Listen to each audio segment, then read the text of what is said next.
beer house sa Pasay. At habang nagtatrabaho, iniiwan ko yung mga anak ko sa tindera ng sigarilyo sa labas ng beer house. Henry, gising na. Diyan na nanay mo. Uy, gising na. Diyan na si nanay. Bilis.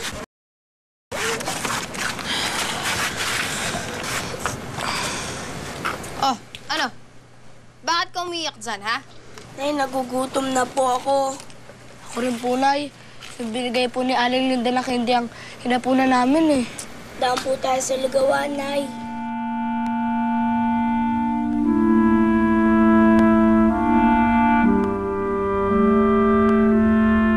Pwisit kayo!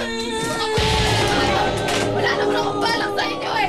Wala akong balak sa inyo, mga walang kwenta kayo, mga painap kayo sa buhay ko! Walang kwenta talaga yung mga ama ninyo, walang kwenta mga manila kayo sa buhay ko! Patay nyo na lang po kami! Para matapos na pag-iin lang kami! Walang kwenta!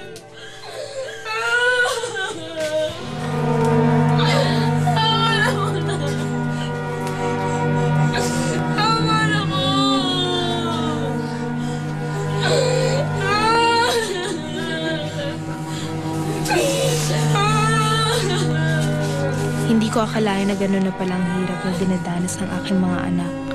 Parang silang nagligtas sa akin.